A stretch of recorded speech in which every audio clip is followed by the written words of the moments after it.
ஒரு மகிழ்ச்சியான செய்தி. இதயம் நல்லெண்ணெயின் விலை லிட்டருக்கு ரூபாய் 105 குறைஞ்சிருக்கு. செப்டம்பர் 2023ல 1 லிட்டர் இதயம் நல்லெண்ணெயின் அதிகபட்ச விலை ரூபாய் 503.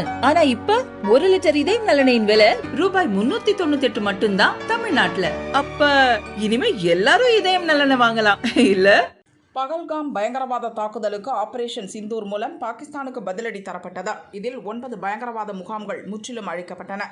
இதையடுத்து பாகிஸ்தான் ராணுவம் இந்தியாவை நோக்கி ட்ரோன்கள் ஏவுகணைகளை வீசி தாக்குதல் நடத்தியது. இதற்கு நம் முப்படைகள் இணைந்து தக்க பதிலடி கொடுத்தன. இந்தியா மீதான தாக்குதலை தொடர்ந்ததால் பாகிஸ்தானின் விமானப்படை தளங்கள் அழிக்கப்பட்டன.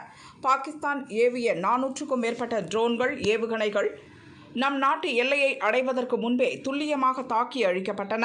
அந்நாட்டின் வான்வெளி தடுப்பு கவசமும் முற்றிலும் அழிக்கப்பட்டது.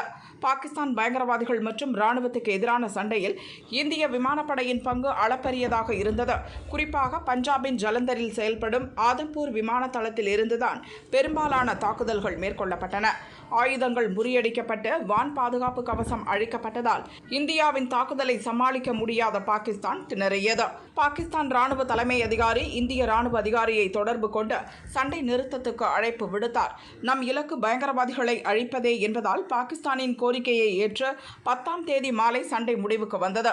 இதையடுத்து ஆபரேஷன் சிந்தூர் வெற்றி குறித்தும் இனி பாகிஸ்தான் ராணுவமோ பயங்கரவாதிகளோ இந்தியாவை சீண்டினால் தக்க பதிலடி தரப்படும் என்றும் நாட்டு மக்களிடம் பிரதமர் மோடி உரையாற்றினார். இந்நிலையில் ஆதம்பூர் விமானப்படை தளத்திற்கு சென்ற மோடி ஆபரேஷன் சிந்தூரில் பங்கேற்ற வீரர்களை சந்தித்து பாராட்டினார். பாகிஸ்தானுக்கு எதிரான நடவடிக்கையின் போது அவர்கள் எதிர்கொண்ட சவால்கள், மேற்கொண்ட பதில் நடவடிக்கைகள் குறித்து கேட்டறிந்தார். பின் வீரர்களை உற்சாகப்படுத்திய மோடி, நாட்டை காக்கும் பணியில் தங்களை அர்ப்பணித்துக் கொண்டுள்ள வீரர்களுடன் அரசும் 140 கோடி மக்களும் என்றும் துணை நிற்போம் என உறுதியளித்தார். வந்தே மாதரம், பாரத் மாதா கி ஜெய் என மோடி கூறியதும் அங்கிருந்த வீரர்கள் உணர்ச்சி பெருக்குடன் உற்சாக முழக்கமிட்டனர். பின் அங்கிருந்து மோடி கிளம்பி சென்றார். பாரத் மாதா கி, பாரத் மாதா கி, பாரத் மாதா கி. நாட்டை காக்கும் பணியில் ஈடுபட்டுள்ள வீரர்களை சந்தித்ததில் மகிழ்ச்சி.